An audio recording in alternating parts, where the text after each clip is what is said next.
Hi guys, it's Trevor Tolliver here and you're listening to the Blue Day podcast.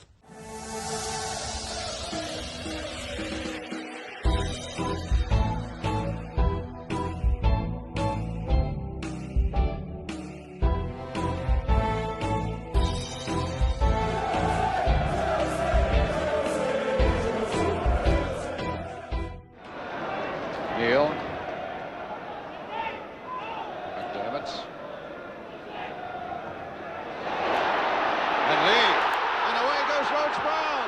Now, has he got the nerve to hold on? He has! Chelsea ahead! Rhoades Brown, the scorer, his first goal of the season, and it puts the underdogs into the lead. Fellow Chelsea supporters, here at the Blue Day podcast, I am delighted to welcome my guest on this show today.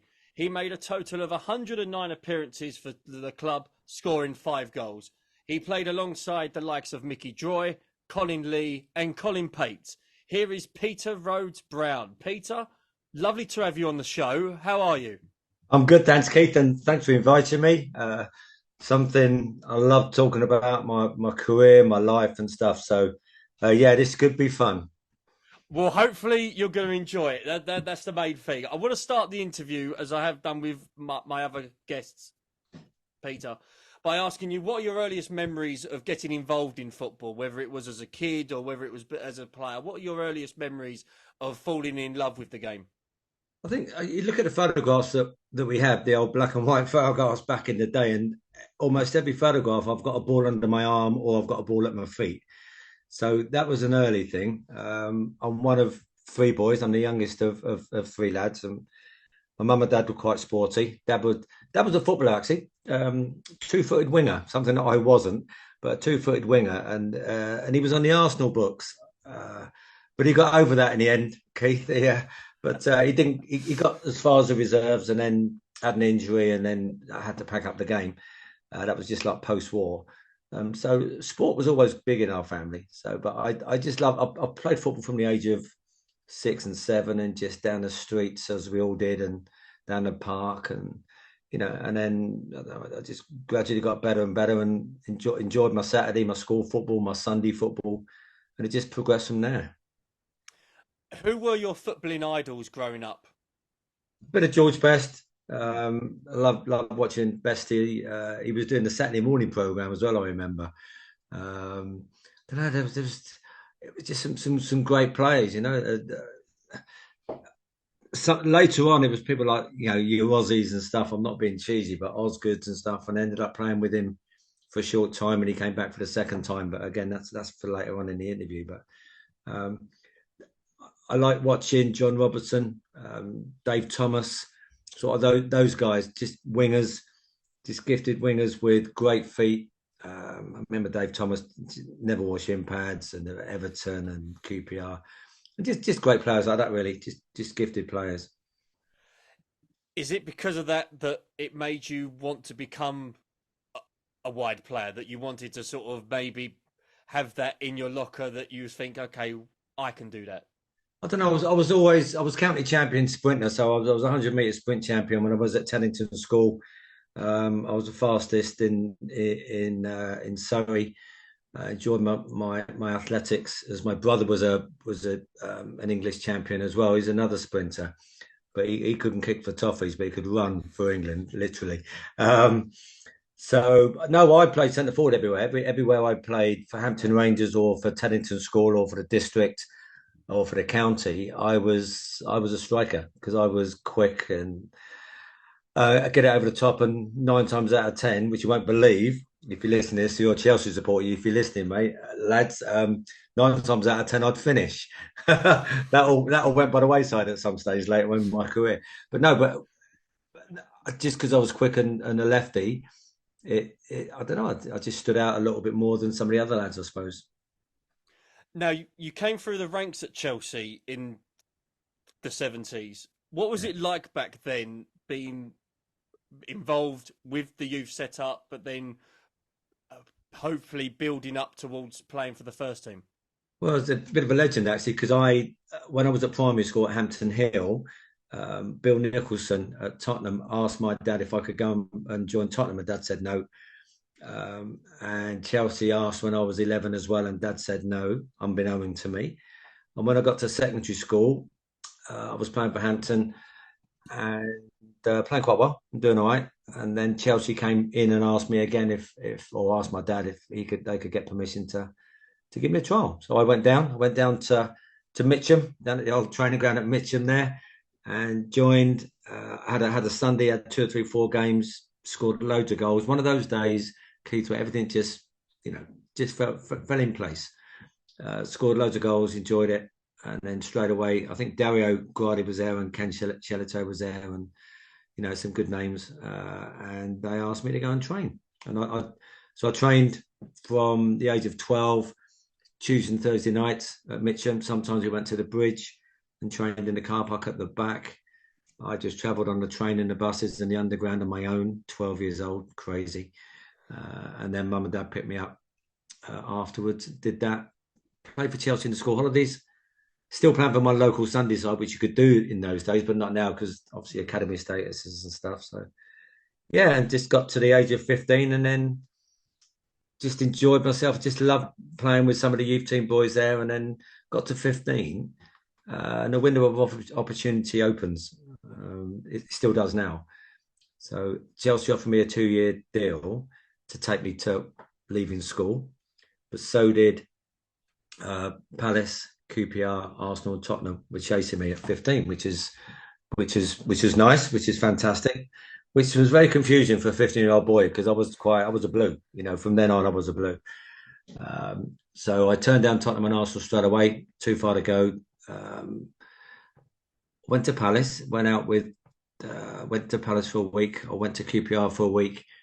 Got taken out by Terry Venables at lunch with Mum and Dad. He flashed the cash, tried to get me over the line, but I decided to stay with Chelsea. And such the right thing to do, because 2 years later I made my debut at 17. So, yeah.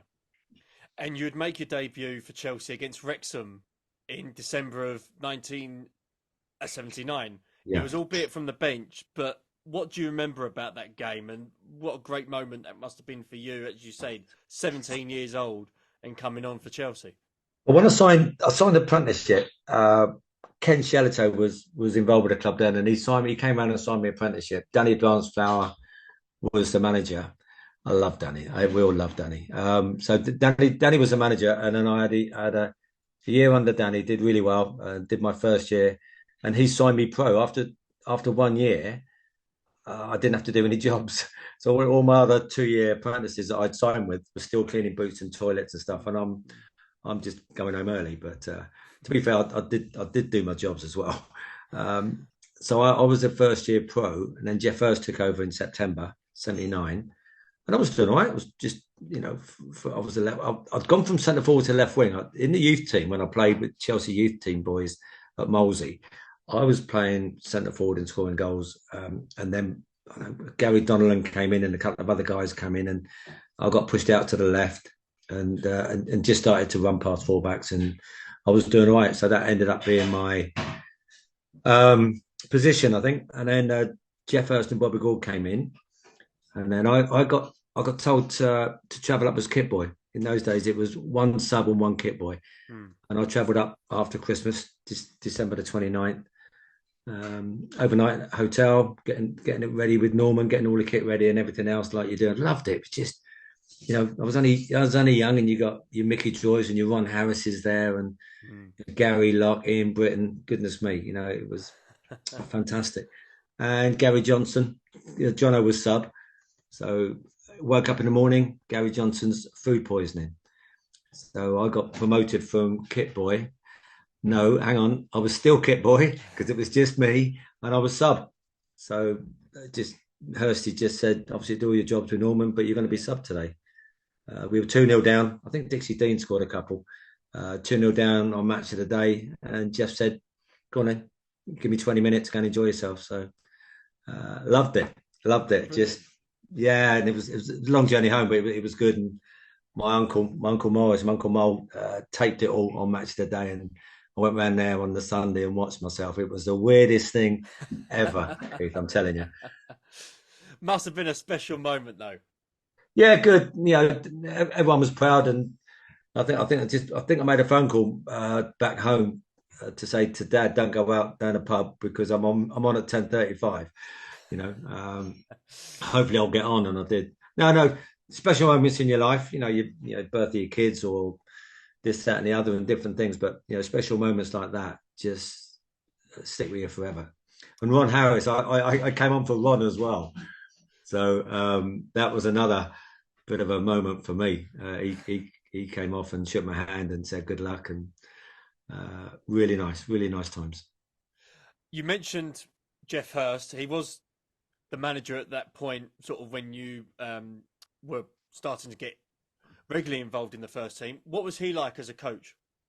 I think expectation was good when he came in with Gordy.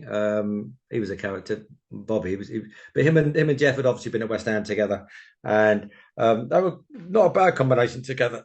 But I think with what Geoff had done in his past, I think that came with him. That was a big thing to have on your shoulders. Not many people, hardly anybody or nobody, has scored a hat-trick in a World Cup final. But as a coach, he struggled. Gordy did a lot of the coaching, but Geoff he made a bit of a barrier between the players and the staff, which didn't help. We got some strong characters with like your Rons and your big Mick. Mickey Joy was our captain and our leader, and still is to this day, I can tell you. But yeah, I don't want to diss anybody at all in his club, because this club has been magnificent for me.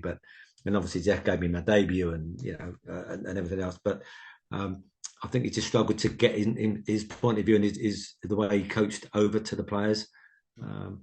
But as a personal thing, I've met him a couple of times since, and he's obviously, well, not obviously, but he's remembered me, and I've always been very respectful of. Thank you for giving me a chance and signing me. He gave me another year's contract after I had a 2-year deal, and so very encouraging, and it was a good platform for the future of my career. And you started the next season off quite well. You scored your first goal for Chelsea in a 2-2 draw against Wrexham.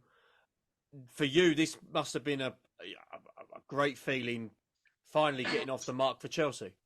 Yeah, I think once I made my debut in the December before, and then between December and the end of the season, I made another 4 sub appearances, and I made my full debut away from home at Charlton, and we won 2-1. That was a day. And then, so I hadn't made my home debut yet, my home full debut yet, because I'd come off the bench a couple of times.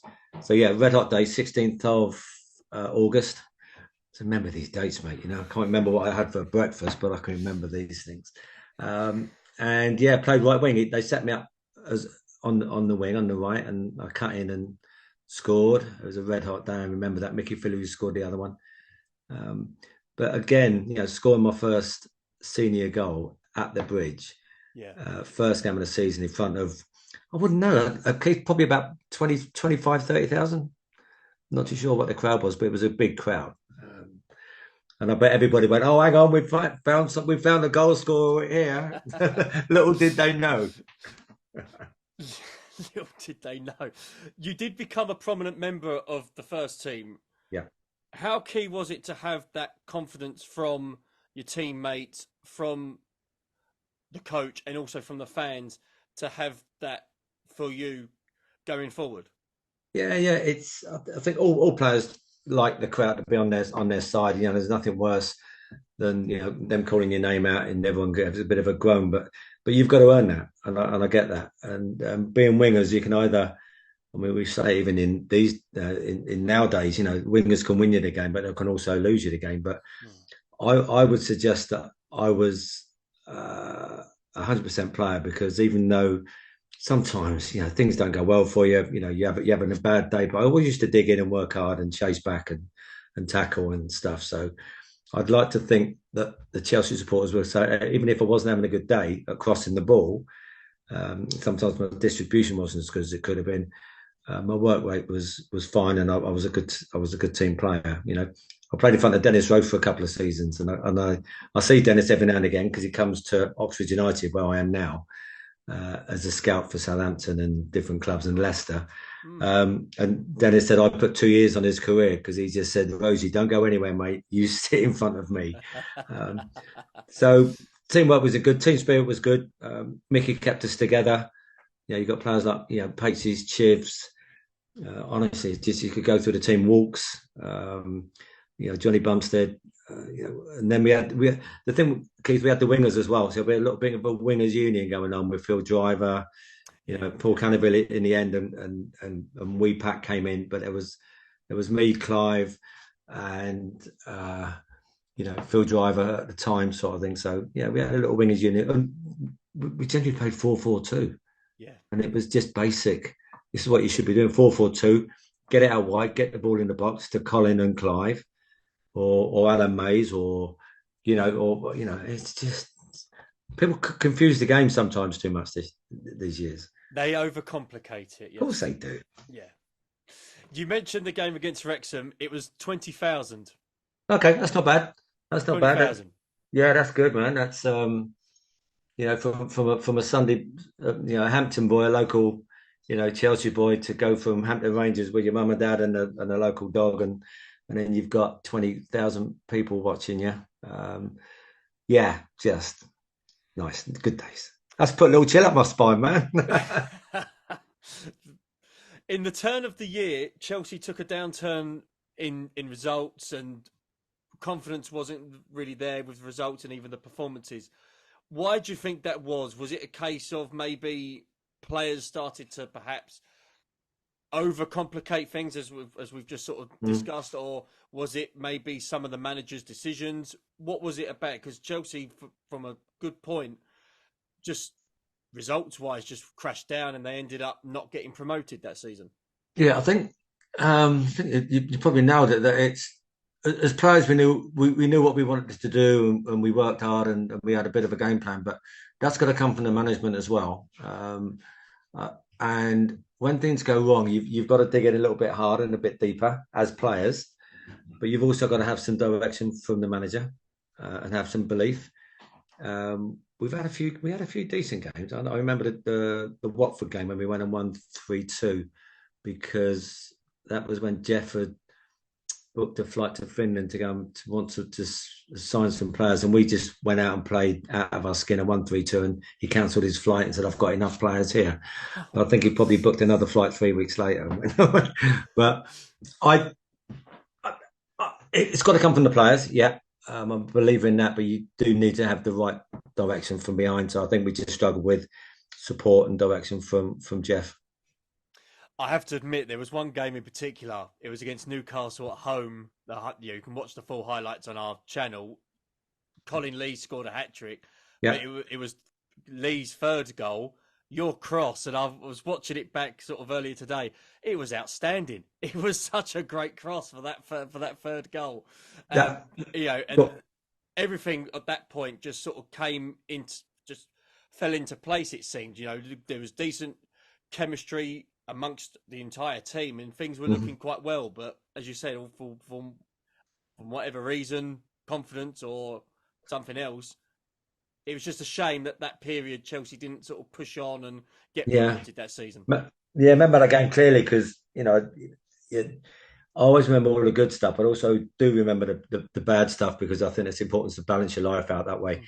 But the week building up to that, I got called in to say that you're going to be starting Saturday. Phil Driver got called in to say he's going to be playing Saturday. So we got given Wednesday off, because that was a general thing it is nowadays as well. So I came in on the Wednesday with Bob Isles, the goalkeeper, because he was our number 2 goalkeeper.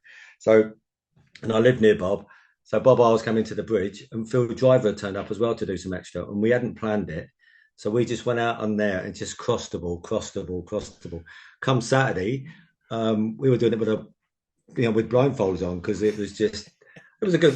Phil was incredible that day. Yeah. And I remember that, obviously, the last goal, I just ran down the length of the field and jinked and crossed it in for Colin. I had the longest hair and the worst moustache in the world, so please don't zoom in on that one. But again, that was a great day. Peter Rhoades in goal, yes. The mad Yugoslav, and I think we had Chris Hutchins at left back. And, we had a great bunch of lads. Mickey Nutton, I think he played that day. Or was it Steve Francis in goal? I can't remember now. Either way, no, Steve was the Liverpool goal. But you go through your team, as you said earlier. Some great characters, Yeah. but we just weren't consistent enough. And if you're not consistent enough, you're just going to fall away. But I will say that the supporters were incredible that year. They did stick with us, and they talk about the period when we weren't great, and we weren't, but we used to put in the shift if anyway. In the summer of 1981, there was a change in the coaching structure. John Neal would become the Chelsea manager. What were your thoughts at the time on this change? Yeah, I think because it was such a poor season, it needed a change, and we knew it. And we knew that we needed to change management and maybe some players in and out as well, be it yourself or somebody else or whatever. You just never know. But because I was there since I was 12, I thought I was going to be there until I'm about 106. I didn't even consider transfers, so therefore I'm going to stay. A new manager comes in, John Neal. Just chalk and cheese to Jeff Hurst and Bobby Gould. He's just a quiet man. Brought Ian McNeil as well with him. It was Scotsman, who was a bit of a character, and it was good. And he was able to speak to the players, and as young players as I was then. I think I was 19, 20 then. And I was able to speak to him, and he was able to have a conversation with him. I wasn't scared of him, and he was well organised as well, Keith. He was very well organised. I've heard a lot of good things about John, whether it was a case of recruitment, whether it was sort of coaching and just more talking to the players and just sort of having that understanding of what the strengths are within the players and using that to your advantage. Yeah, what makes everyone tick? Exactly. That's what he had. Possibly the only highlight of the 81-82 season, and if people are aware of this, then brilliant. If you're not, find it on YouTube or find it somewhere wherever you've got the highlights. You've got second division Chelsea going up against the reigning European champions in Liverpool in the FA Cup, and Chelsea batter them 2-0, richly deserved, and a very young Peter Rhoades Brown opens the scoring. Talk to us about that day. Well, if I'm looking around my dining room now here in Oxford, I've got there's about 5 or 6 pictures of it there. Behind me, there's another photograph of it there, and there's lots on the wall here. So probably the moment that put me on the map. And but when the draw came out, it's crazy because you think, right, who are we going to get? I hope we get Liverpool. Do we get Man United, or do we get we get Swansea away or something like that? And Liverpool came out of the hat. And we went, oh, okay, oh dear. And the team in, just Rush, Dalglish, Lawrence and Hansen, Grobler, Kennedy and Souness and McDermott. Hang on, you just rolls off the tongue. European champions, best team in Europe. So, and we weren't particularly playing well at all, which is possibly an understatement. So we thought, well, hang on. I think Mickey Joy's quote was, well, if we win a couple of corners, that'll be a right bonus. Or I think he also said, if we win the toss, that'll be the only thing we win. My dad was a Liverpool supporter, so it was our house was a little bit torn, but he did actually say before the game, I hope Chelsea lose 2-1, and I hope you score, he said. But yeah, the build up to it was great. You still got to play your league games before that game, and you know who you're playing in a few weeks' time. So John Neal, even Mickey Joy said, nobody thinks about Liverpool until the final whistle of the game before. The league's more important than the cup and everything else, which is true. But it's always just in the back of your head, isn't it, when you're making a challenge or a run down a wing? And but the trouble is, you want to play well because you want to stay in the team. Yes. Yeah. And in terms of the day itself, when did you know that you was going to be starting in that game? I think a couple of weeks on the day, or did you know sort of beforehand? Well, I was playing well. I was doing all right. I was in the team, so I you never assume, but I was the way we set up during the week. The gaffer set us up during the week on different things, and back in those days, you would do it. There would only be sometimes one or two places that might not be cemented until the Saturday, but generally, I think he's picked the team. I think he picked the team on Wednesday or Thursday, so we could just relax and just concentrate.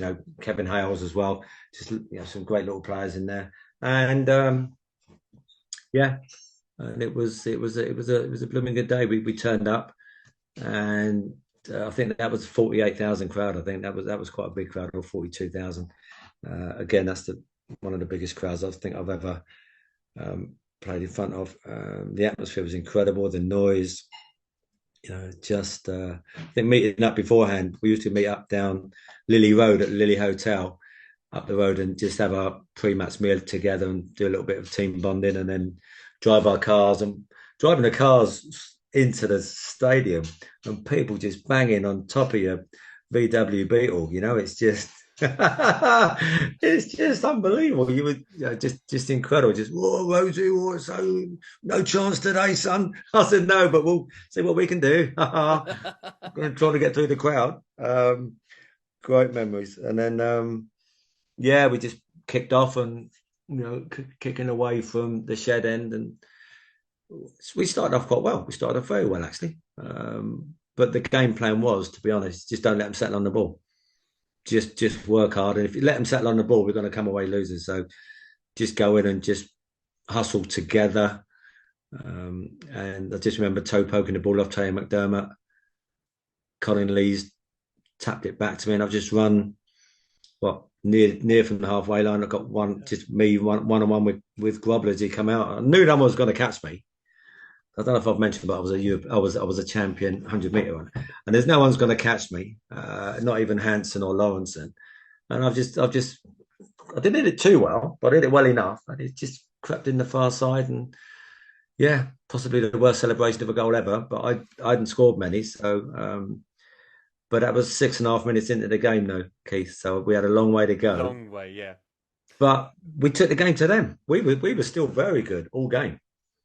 And then when Colin Lee scored the second, pandemonium went in the stands, and again, you look at some of the players' reactions when Lee scored. It's like, are we beating Liverpool here 2-0? What's going on here? And then you get the final whistle. Fans are going insane. What was the reaction like with the players? Was it a case of, what have we just done? Or was it a case of, well done, lads, we're going to move on? A bit of both, I think. I remember, because I played next door to Sammy Lee, because Sammy was out there second half, and he was chasing me rather than me chasing him for a change. And as soon as the final whistle, if you watch it on YouTube and you get it, keep going after the final whistle, because there's like 30,000 people just come out of the stands and just jump on the pitch. Yeah. Like ants coming on, and it's just incredible. And Sammy Lee straight away came straight over to me after the final whistle and said, "You've been magnificent, boys. You thoroughly deserve that," which was just so respectful. And then that was it. I think we got swept away and round the corner and back again, and eventually got into the change rooms, and we all just went, unbelievable.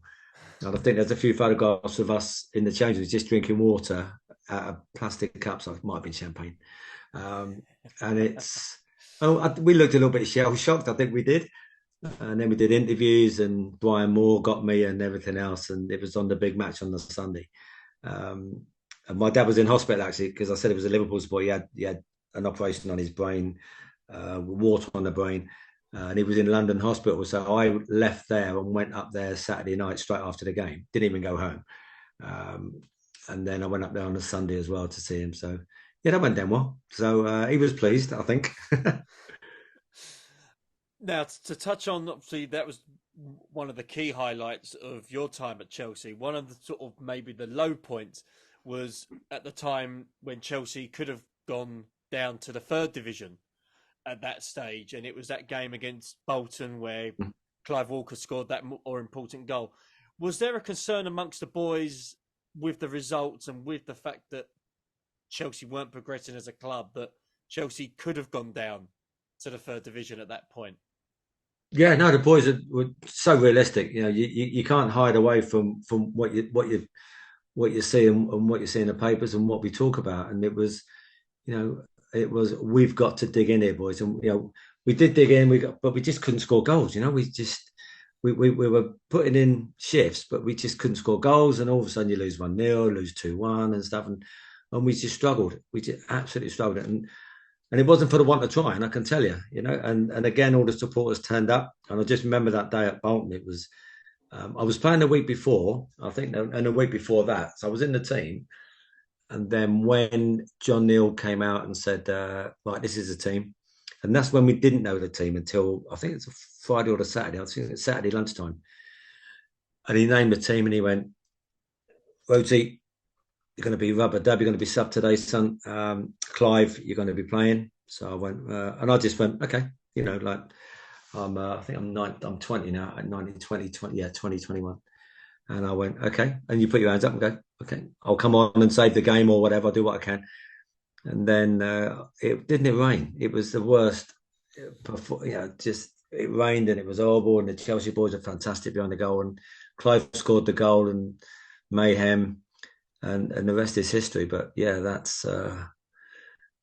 it was such a relief because not just for us, but we didn't want to go down for you guys, for the supporters, because, even though we weren't doing great, the supporters used to travel everywhere.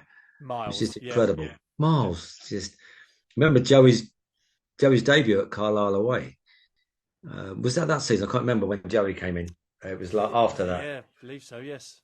Yeah, I remember Joey, and he said, "Oh, boys won't travel up here, will they?" So I said, "Hey, wait until you come out the change rooms." He's come out, and it must have been, I don't know, 3,500 Chelsea boys up there, and he just could not believe it. And he got sent off that day. We won 1-0. He got sent off, and he just became a legend from that day, both on and off the pitch. So we put in the performances for the supporters as well as for each other, 100%. Now, for you personally, though, as the player, was you happy with your development at this time under John Neal specifically? As you said, you've been there for a couple of years now. You've been involved in the first team. Was you happy with how your career was going, how your progression was going? I wasn't getting enough game time. I was in and out. And as people say, a typical wing, I was, I could fly down the wing and I could do well for a couple of games, and then I'd have a couple of poor games. So it dragged me out. I either change the system or, you put Pat in or you put, see, Phil Driver had gone by now. So I thought there's one gone. And then you go, Canners is on his way through. So, you've got all these, you've got wingers. And it is, sometimes we played, with one winger and made it a bit more heavier in midfield. We played a little bit lopsided. Generally, they played with, so Mickey, because when Mickey Fillery played, he played like left side midfield. Right. So he balanced it out. So he wasn't an out and out winger, but you'd put Ian Britton inside of him and a few others, and then an out and out Pat on the right hand side. So we just overloaded the three in there with bummers. But if they wanted, if they knew the right back was, not as quick, sometimes I'd get the shout to play. But no, to answer your question, I demanded to play a bit more often. And I remember the week building up to the Derby County game in January '84, I'd been playing well in the reserves, doing all right. And Clive was playing in the first team, and I was a quiet lad. Never used to speak a lot. That's changed.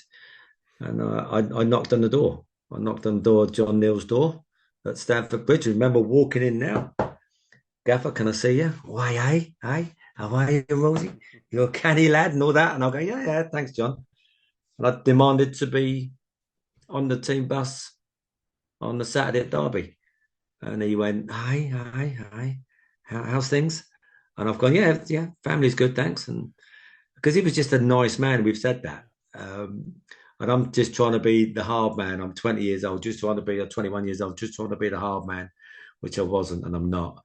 And I said, I demand to be on that bus at Derby because I'm playing better than Walks, and I'm one of them. And I stood up for myself. And he went, hi, come. And he opened the door and said, see you later. So I said, okay. And I went home, and the wife said, how did it go? And I said, I got no idea, because I couldn't read him at all that day, the gaffer. We went into training on the Thursday at Harlington, and I'm like, yeah, nodding and thinking, here we go.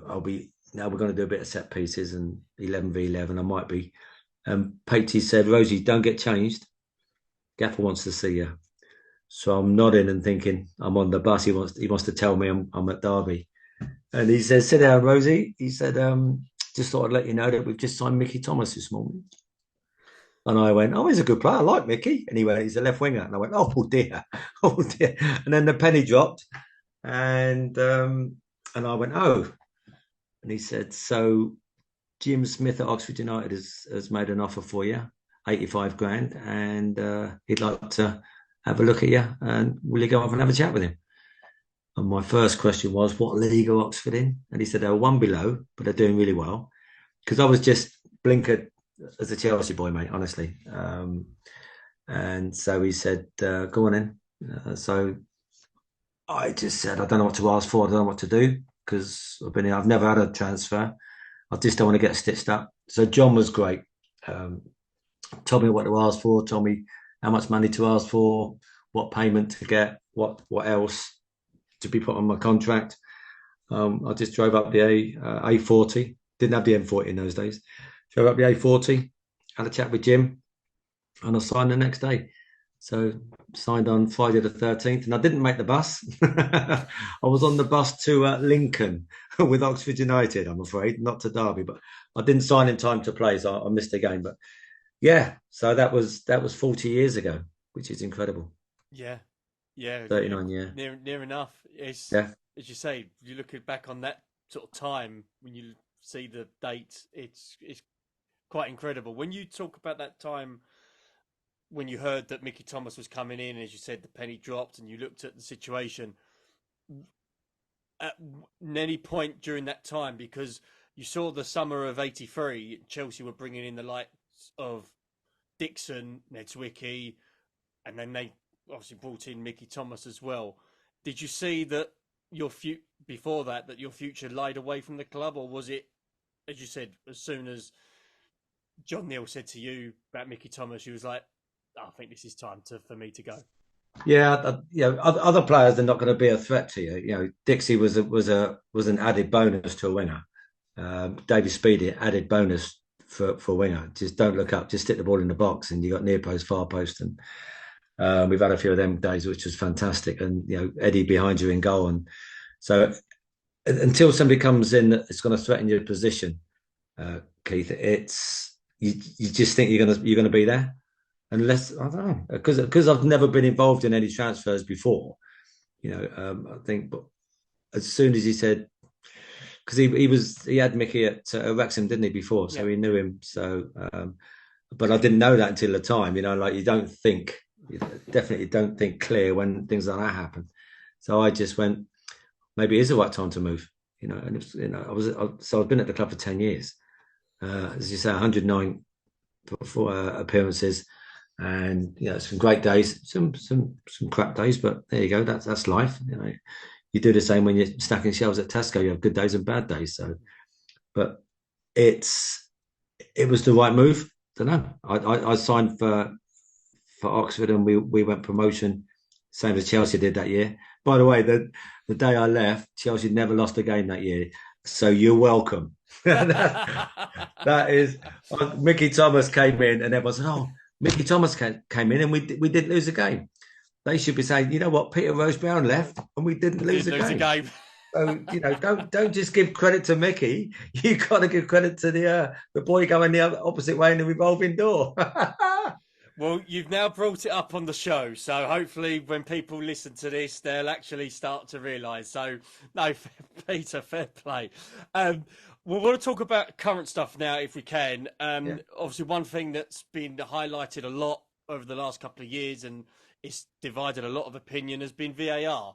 And thankfully, obviously, with your time at Oxford United, you've not had to have the dealings much with VAR. You've not had to deal with any issues or controversy. But from the outside looking in, what's your thoughts on the technology? Are you for it? Are you opposed against it? I don't know.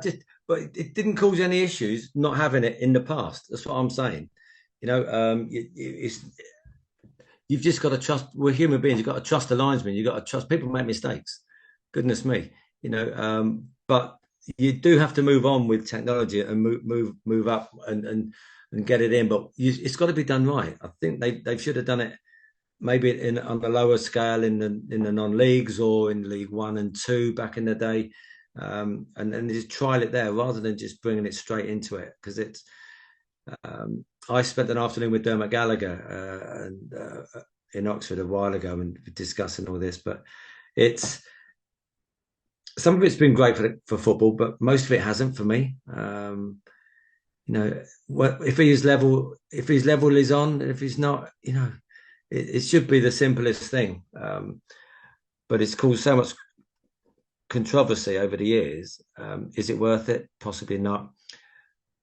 But if you do make a mistake, I know what people are saying, that if you do make a mistake without VAR, that can cost people.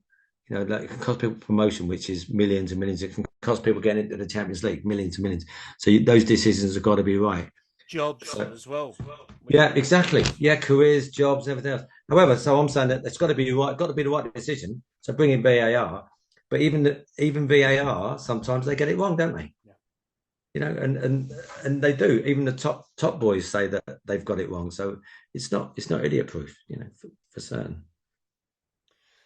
Now, speaking of idiot proof, because a lot of performances last season were quite idiocy, were Chelsea of 2023.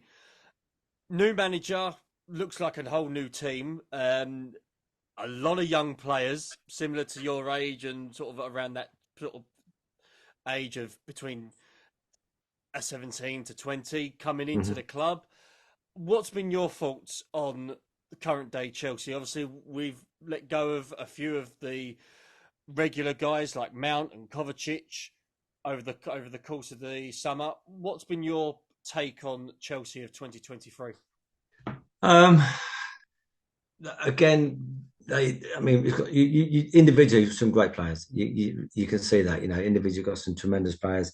I only came up a few times to watch the guys at the bridge, but about 4 times, and it wasn't great. And I'm like, and I just felt lack of energy, lack of coercion. We talk about, back in the day, if you've got somebody that's at the helm that is decent, that knows what he's doing and can work with your players and get the best out of your players, that's that counts for points and performances. Supporters don't mind that, but if you look out and you think people don't know what they're doing, what have they been doing on the training ground? Or God, this guy's picking up. That's the problem, is that this guy's picking up X amount of money and he's strolling around on the pitch. I've been a couple of times, as I said, and my boy Max went, "Do you know how much he's on?" So I said, "Probably," and he said, "Yeah." And I've gone. He said, "Why isn't he running around?" And I've gone, "I don't know." I said, "Doesn't matter whether he's on 20p or 50 grand a minute. You're pulling on the shirt." And Max said, "That's a bit of a cliche, and then pulling on the play for the shirt." I said, "No, that's what you do. That's what you do." And people want you to just play for the shirt, man. I don't know. So last year there was not enough. So obviously they changed the manager a couple of times. I said, I don't know whether that helped or not, but I suppose it did, and then it didn't, and then it went a bit wrong again. But I think, Pot's come in, and I'm looking forward to what he's done. And then he's the old new broom and everything. He's got rid of a few, hasn't he? Yeah. So I'm looking forward to it. But I think we've got to be patient. I think, you're not expecting it in this season. I'd like to think next, give him 2 years at least to sort of bed in some quality and get them working together. But it's got to be nice and early, so there may be a chance that we can start hit the ground running. And he's got to get a formula going in terms of the players, about how he wants the team to set up and how he wants them to play. And obviously, certain results may go our way, certain results probably won't go our way. But as long as the team cohesion is there and the performances and the competitiveness is there, that's not much else we can ask, to be honest. Yeah. Bare minimum, I've said it, I think, I can't remember which game it was, is that bare minimum, run around. Just, people slag off. Didn't see enough of that last year, definitely. Not at all. I don't want to mention names and stuff, but some people are like digging out Gallagher and everything else, but I like him because I like him because he played for the badge. Yes, and he's got a little bit of spirit about him. And if he loses it, he chases back. He doesn't look at the heavens and blame somebody else, some of the youngsters have given us a lot of energy last year. You know, you got 2 or 3 there that on the fringes that would like to, but some of them played too much in a bad spell where they got dragged into the bad stuff. You got to know as a manager to pull them out and put somebody else in, and and blood the kids every now and again, not all the time. But out with the old, in with the new, and I don't know. I'm quite confident of what I've seen so far. Now, last question, Peter. How would you look back on your time at Chelsea? How would I look back on it? Hmm. One of the best times of my life. I know, again, probably cliche that I've been lucky to be a footballer. Everybody at my school, everybody in the 70s and the 80s want to be a footballer. I managed to, play 109 for the mighty Blues, and a few more for the Yellows, and playing in the top flight against Chelsea as well. So I don't know. I've met so many magnificent players along the way, and I've made some great memories along the way, and we've talked about a lot of them here. And I'm still talking to people. I'm still on Facebook with a lot of Chelsea boys that are, and we reminisce. And if you can reminisce the good times, we can talk about the bad times as well. I think that's important, as I said. But some great people in football back in those days. And when we met, and this typifies my career at Chelsea. 40 years later, we have a reunion, 83, 84, under the bridge. Was it last month? And I hadn't seen Colin Lee for 40 years. I hadn't seen Tony McAndrew for 40 years. Because once you leave, you leave. 40. I not even contact. Didn't know how to get hold of Tony Mac. He was my roommate, and I went up to Tony. I went, "All right, Tony," and he didn't recognise me. And then he looked at me and he went, "Rhoadesy," and we had the biggest hug ever. We both had a tear, and then we just went into so much stupid banter and stories that we had 40 years previous. Colin Lee hasn't changed anything a bit. Him and I chatted, and it was just like yesterday. Speedo's just fruitcake, and I love him. Canners hasn't changed. Patesy never changes. Chivs just, I don't know, and that's 40 years on. Yeah. So will the players of now, 40 years later, doing this? No, they won't, because they probably won't recognise or won't want to speak to anybody. And it's funny, but we were just such a close unit. It was incredible. You could see that on that reunion. I know that you were there, Keith, as well. It was a great night, and I talk about that night a lot. And that made me feel so much more part of Chelsea. Because when I left, when you leave a club, you think, "Oh, that's me done now." But I've come back a couple of times, but that night just brought it home to me of how important that squad was and how good that squad was. Not so much on the pitch, but certainly as a unit and off the pitch. And some great set of lads. No big time Charlies, but we had a few little fractions here and there, as we all know, and that was healthy. But it was just one of the. I was there for 10 years. So 10 years of my life, from 12 years old to 22, was great platform in my career as well as my life. So, yeah, thank you guys. Well, Peter, thank you. Thank you for being on the show. Thank you for talking about your time with Chelsea. It's been an absolute pleasure. I've enjoyed it. I'm sure my viewers are going to enjoy it. And it'll be great to see you back at the bridge for this coming season as well, once again. Oh, man, thanks, kid. I'm looking forward to coming back and doing better this year than last year. Let's hope so. Peter, all the best. Thanks. Take care.